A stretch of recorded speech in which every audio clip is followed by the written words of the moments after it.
7h05. Além de enfrentar um problema sem precedentes, como o crescimento da população em situação de rua, Belo Horizonte segue buscando formas de lidar com questões antigas, como a fome e a sensação de insegurança. Segunda capital do país com o maior número de pessoas vivendo nas calçadas, BH tem hoje quase 9 mil moradores nessa situação, tendo como uma das poucas soluções abrigos, que totalizam apenas 600 vagas. A partir de hoje, o Jornal da Itatiaia leva ao ar uma série de reportagens sobre a explosão do número dessa população em situação de rua e os desafios para mudar essa realidade.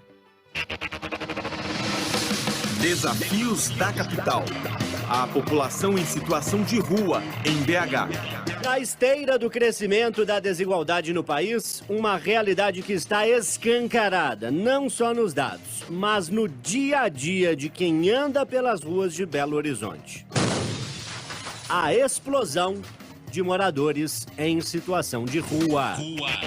Um problema social que interfere diretamente no cotidiano de todo cidadão, com reflexos que vão da fome à sensação de insegurança. Para entender melhor o fenômeno que fez o número de pessoas vivendo sem teto triplicar nos últimos anos, transformando Belo Horizonte na segunda capital do país, com o maior número de moradores em situação de rua, a Itatiaia inicia hoje esta série especial, propondo uma análise séria sobre este cenário.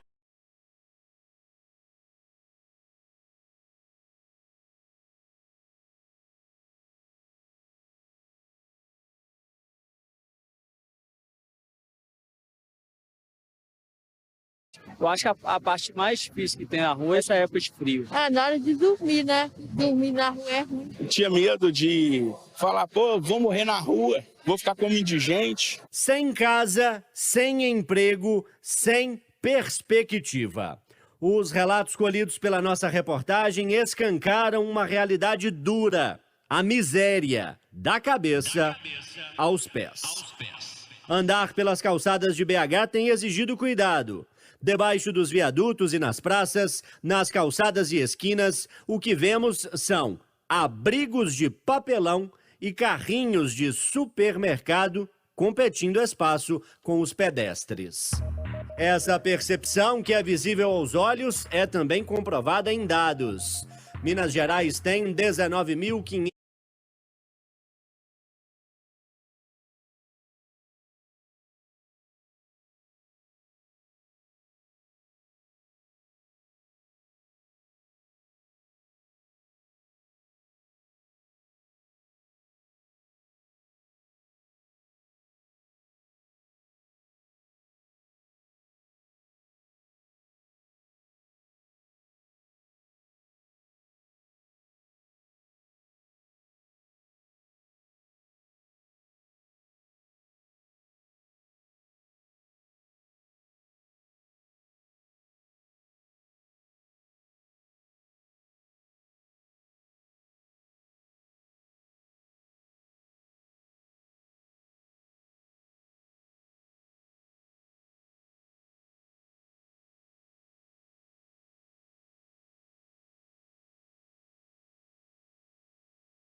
Jovem, na faixa etária de 20 e poucos, 30 anos. Um grupo que, assim, nunca teve acesso ao mercado formal de trabalho, mostra muita realidade do país mesmo. Por outro lado, também pessoas mais idosas, assim, endividadas ou sem renda. É um fenômeno, né, que está muito relacionado às crises. Sob o céu de BH, a realidade.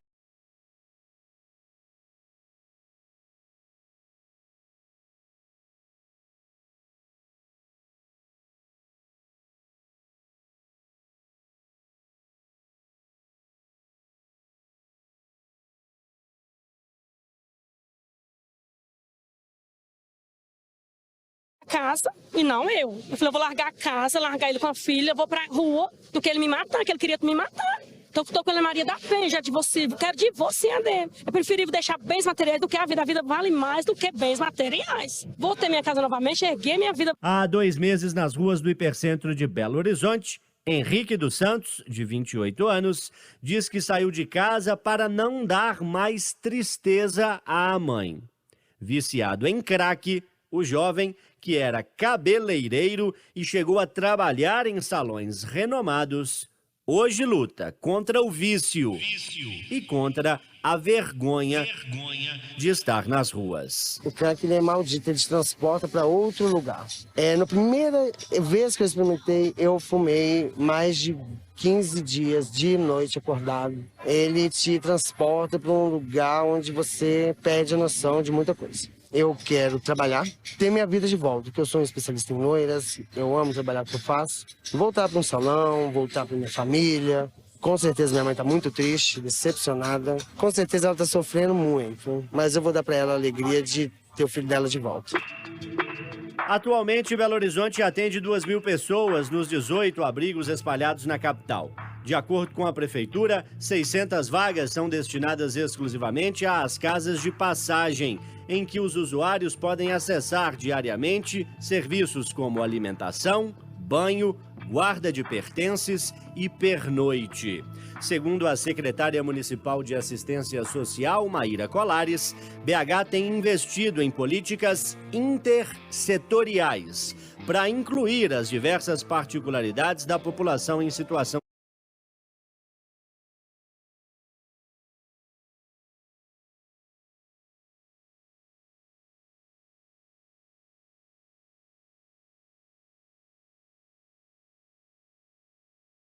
de mudança da política macroeconômica, né, que garante emprego para as pessoas. Se a gente não tiver uma mudança na política do Pacto Federativo, que o governo federal e o Estado investem em políticas públicas, a gente não tem perspectiva de mudança. Eu não acredito que só o município vai superar isso. Não adianta a gente pensar assim, falar assim, a gente vai conseguir superar isso porque nós vamos criar vaga de abrigo. Se a gente não conseguir mudar a situação em que o Brasil está, a gente não vai conseguir resolver essa situação. Os desafios de quem tem a rua como lar. Amanhã a gente continua esta série especial discutindo os impactos na cidade com o crescimento da população em situação de rua. E essa ocupação irregular do espaço público prejudica diretamente as micro e pequenas empresas. Agora, não é só um problema do comércio, é um problema de toda a população. Texto e produção, Letícia Fontes. Sonorização, Renato Miranda. Repórter, João Felipe Lolli.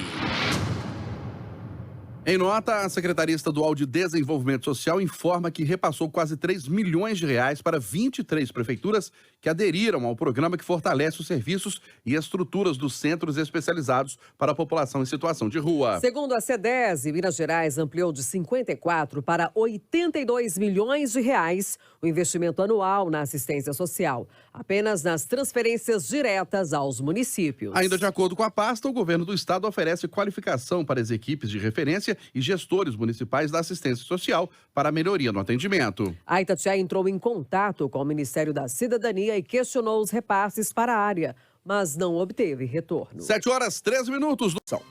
Belo Horizonte é a segunda capital do país com maior número de moradores em situação de rua. Em 10 anos, houve um crescimento de 270%. O Jornal da Itatiaia começou a exibir hoje uma série de reportagens sobre a explosão do número de pessoas que vivem nas ruas. Eduardo Costa, você é um profundo conhecedor da cidade de Belo Horizonte, principalmente pela sua experiência aqui na Itatiaia. O que você pode comentar sobre essa explosão do número de moradores, sobre a presença dele nas ruas, a atuação do poder público, de entidades não governamentais, os reflexos para o comércio? Bom dia para você, ótima semana. Bom dia para todo mundo, boa semana para todo mundo.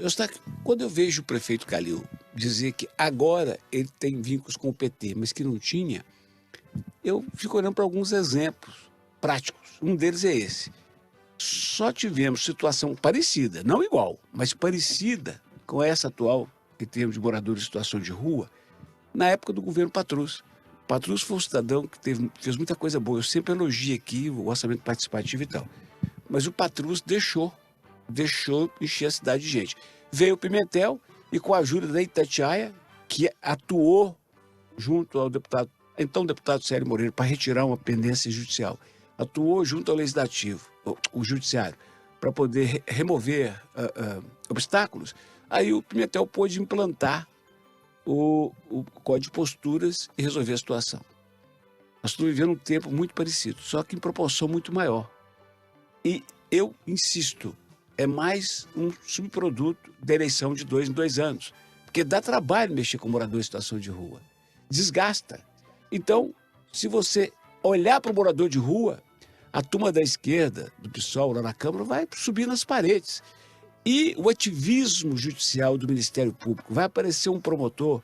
Eu lembro quando Cláudia Romualdo era chefe do policiamento da capital, eu vi a ordem da promotora.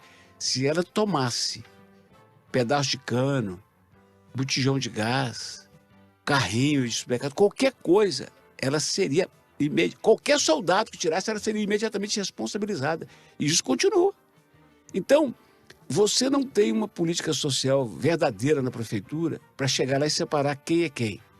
Estão misturados os que merecem a nossa compaixão, que são os irmãos desvalidos, os que estão precisando de algum tipo de tratamento, porque estão com sofrimento mental, e os ladrões, roubando desesperadamente, descaradamente. O cara está deitado na porta de uma loja com um pedaço de cano. Para que serve o pedaço de cano? É para de noite ele arrombar a loja. E dos tempos para cá deram barracas para ele. Então ele ainda esconde o pedaço de cano dentro da barraca para arrombar a loja. E o prefeito não fica mal, porque não briga, e vereador nenhum toma providência, exceto o Braulio Lara, que tem um esforço nesse sentido, e promotor não briga, e vai passando o tempo. Agora, quem tem coragem de abrir uma loja de rua hoje em Belo Horizonte? A exclamação é completa. E pior do que... Porque eu não sou doido de dizer aqui que se eu chego na prefeitura amanhã, eu resolvo isso em um mês. Não, o problema é delicadíssimo, complicadíssimo. Envolve muita atuação política, muita conversa e muita fé e muita compaixão. Agora, o triste em Belo Horizonte é que ninguém move uma palha para resolver o problema. Eu vou chamar a Rita Mundim para comentar também esse assunto, mas antes eu vou chamar um trecho de uma entrevista aqui de um comerciante, porque o crescimento da população em situação de rua também impacta a economia da cidade, como o comércio que tem sentido os efeitos dessa realidade. Segundo o comerciante Francisco Maia, a sensação de insegurança afasta os consumidores das lojas e diminui as vendas. Vamos ouvir. Tem tempo que tá assim desse jeito. Atrapalha porque fica ali, a porta fechada, sujando o negócio. O freguês bom não vai descer, não, passar num lugar desse, não, o cliente não vai vir. Tô quase saindo, eu aposentei e vou embora, eu caí fora desse tempo. Vai demorar até mês de julho eu fechei, sim. Ô Rita, bom dia. Você concorda que esse drama dos moradores de rua, em relação aos moradores em situação de rua, atrapalha a economia, atrapalha o comércio? Bom dia mais uma vez. Bom dia, Eustáquio, com certeza. Quando o Eduardo falava, né, quem é que vai ter coragem de abrir uma loja de rua? Eu ficava perguntando aqui para mim, quem é que vai ter coragem de frequentar? Então, o cara não tem coragem de abrir e o público não tem coragem de frequentar. E a gente tem que lembrar que a rua, né, as praças, são equipamentos coletivos, são nossos. Então, o que está acontecendo é a falta de uma política pública permanente. Você não pode ter uma política que termine. Você tem que ter uma política permanente e flexível, porque a pandemia, ela de certa forma, ela turbinou o problema.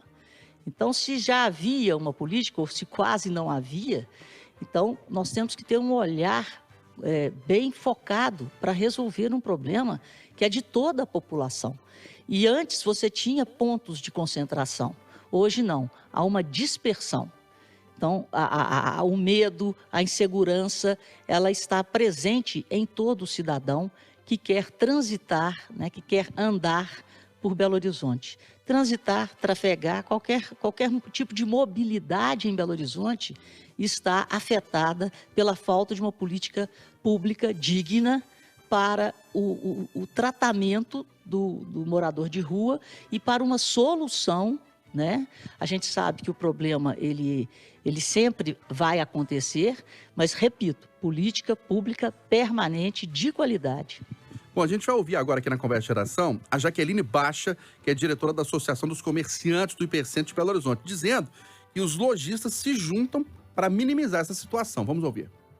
A verdadeira ação social é feita diariamente por nós, comerciantes. Fazemos isso enquanto sociedade, enquanto cidadãos. Mas nós não somos capacitados para isso. Nós aguardamos ainda uma ação mais firme do poder público, porque é muito sofrimento. Rua não é o lugar para a gente viver e nós, comerciantes, nós precisamos de um pouquinho de paz para empreender.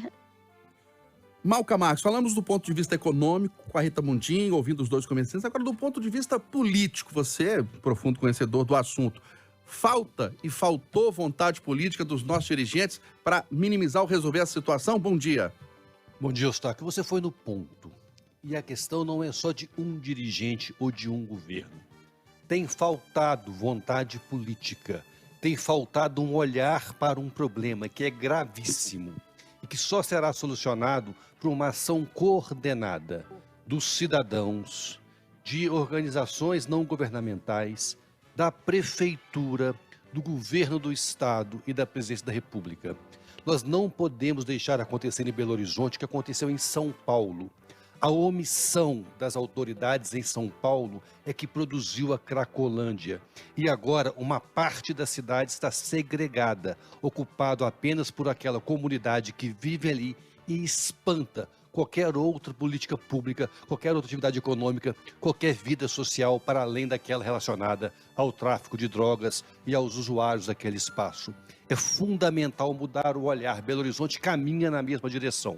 Até quando ficaremos de olhos fechados? E é uma situação que não agrada a ninguém. Não agrada o morador de rua, não agrada o comerciante, não agrada o cidadão, não agrada a política de Belo Horizonte. Mas, infelizmente, os olhos estão fechados e o problema está aí, à vista de todos nós.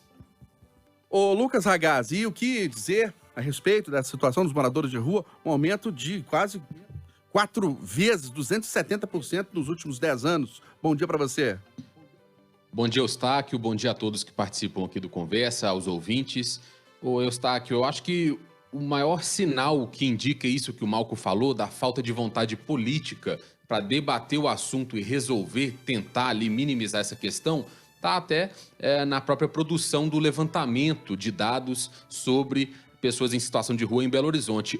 O último levantamento feito pela Prefeitura de Belo Horizonte sobre a situação dessas pessoas que estão na rua foi feito em 2017, ou seja, já está passando de 5 anos do último levantamento, da última pesquisa da Prefeitura sobre essa população. É um sinal mesmo, então, de descaso, né? É um sinal de que a Prefeitura não está nem se mobilizando para entender o perfil dessas pessoas e o que está acontecendo e o que dá para fazer a partir desses dados, né? Política pública, você forma, você cria a partir de informação, como que a gente vai solucionar. Se você não sabe nem o número exato de pessoas, nem o perfil delas que estão nas ruas, fica difícil você combater isso. E a grande questão, é lógico que tem a crise econômica, a gente tem uma situação de desemprego complicadíssima, afetada muito pela pandemia, como a Rita colocou, e uma crise no Brasil que vem há 10 anos praticamente, que a gente está numa crise,